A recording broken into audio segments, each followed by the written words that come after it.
In the year 1901, a man named Marconi, I'm not going to say his first name because I never can spell or pronounce it correctly, named Marconi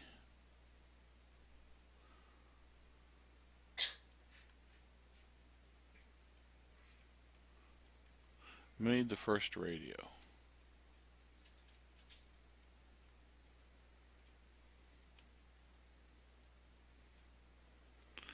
And he was actually given the patent in 1904 as having invented the radio. But in 1943, the U.S. Supreme Court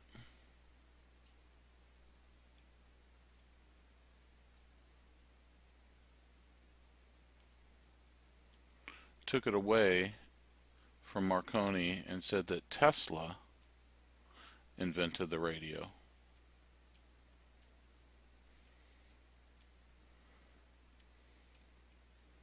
Because Marconi used 17 patents from Tesla.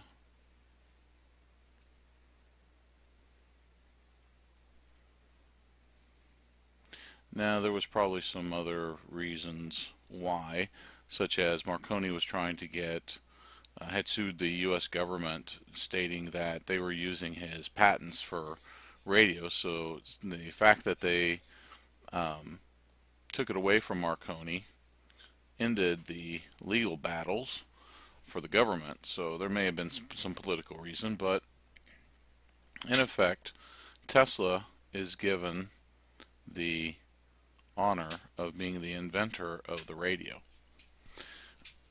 Now, the system is fairly simple. You have sound waves that are picked up by a transducer microphone, and that information, that signal goes into an audio frequency amplifier. And from the amplifier, it goes into a mixer. Now, the mixer takes and combines the audio frequency signal with an oscillator that's usually high frequency. High frequency sine waves.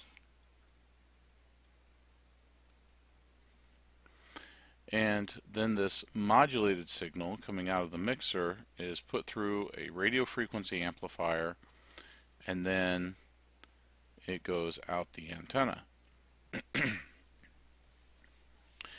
So there are multiple ways of actually transmitting information from one place to another. There's amplitude modulation.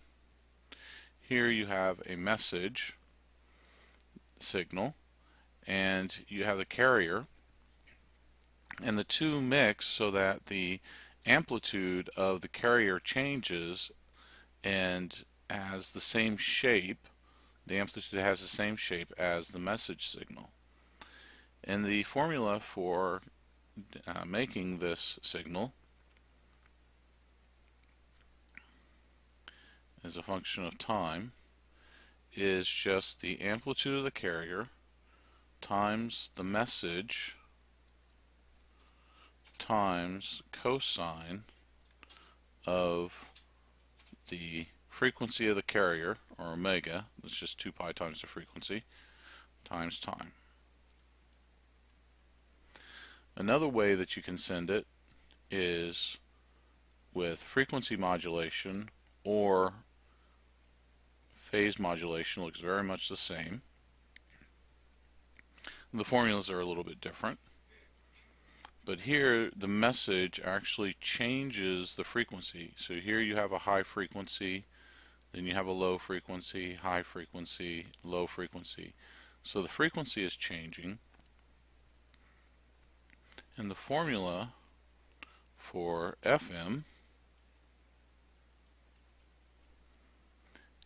is the amplitude of the carrier times the cosine of the carrier frequency times time plus the integral from 0 to t, so during the duration of the signal,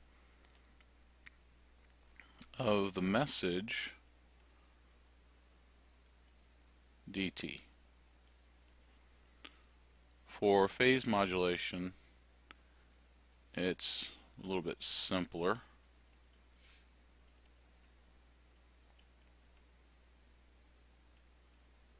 in that there's no integral involved.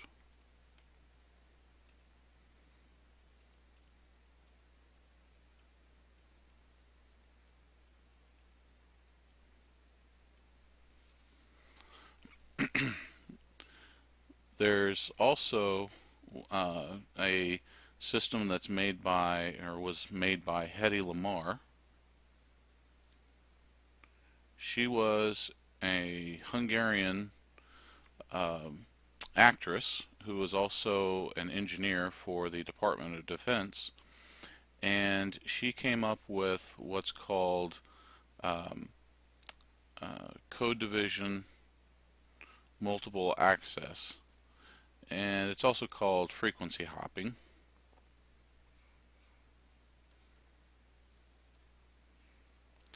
And the reason why she came up with this is that the U.S. had issues with the Nazis taking their torpedoes off target because they could jam the signals. So Hedy Lamarr came up with the idea of continuously changing the frequency that you transmit. So you transmit a little bit on one frequency, then move to another frequency and transmit a little bit, and then go to another frequency, but you do it in a pseudo-random way, and that way nobody really knows exactly which frequency you're at the time, and they were able to uh, take and eliminate the Nazis' ability to knock torpedoes off target. So that's another form, code division multiple access. The other one that we have for long-term evolution for mobility uses what's called OFDM, and that's orthogonal frequency division multiplexing, and that's based off of Fourier transforms.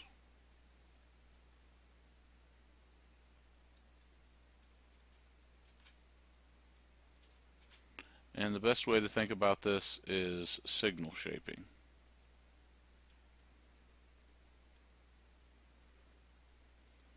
So you use the data in the signal, or the data that you want to transmit from one point to another, to actually determine the shape of the signal that gets transmitted. And so it uses the inverse Fourier transform on the transmit side, and then it uses the fast Fourier transform on the receive side. These are different modulation techniques. Now, on the receive side, it's very simple. You have a receiver, the antenna picks up a signal, goes into an RF tuner, and it selects out a specific signal. The antenna grabs everything, it senses everything. The RF tuner and amplifier selects which station or which signal you want. That selected signal then goes into a demodulator. The demodulator strips out the message from the carrier, and then that message or audio signal is then sent through an audio frequency amplifier and out through your speaker. Now, the tune circuit for the RF tuner is just a resonance circuit that we studied in chapter 36. Here you have a transformer that we're using as an inductor in the resonance circuit, and you have an adjustable capacitor to tune to a specific station or frequency that you want. Antennas have come a long way. Uh, Usually it was a dipole antenna, and that picked up the electric field. It really didn't do anything to work with the magnetic field. And old cell phones used to have an antenna that came out to be able to pick up this electric field. Nowadays, phones don't have antennas on the outside. They have a loop on the inside of the phone that works with a magnetic field. The reason why they do this is if you change the orientation of the dipole, and let's say I'm at a 90-degree vertical, and I tilt my head and now I go to about a 60-degree, that change could cause the call to drop because the electric field isn't matching up with the antenna. With a loop, it doesn't really matter because it can be oriented in any way and it still will pick up the signal at the same strength. There's actually a gentleman who came up with a new way of making these antennas to provide higher gain or higher amplification of the signal. And his antenna looks something like this. He wrote his PhD paper on this and turned it into a company that he now makes millions of dollars making these antennas for cell phone companies. And this is why your cell phone costs so much. So it's just this metal plate with holes at particular points along this plate, and these holes are designed in such a way that it causes a resonance, and you get all of these different holes that come up with the same signal, and as this signal it goes through this antenna, you start doing vector additions and subtractions, constructive interference, destructive interference, and the antenna then provides a gain for the signal. So this concludes chapter 31 on Maxwell's equations and electromagnetic waves. And now we'll go into chapter 32, looking at just a specific section of the electromagnetic wave, that being light, but all of the principles that we talk about will apply to any electromagnetic waves.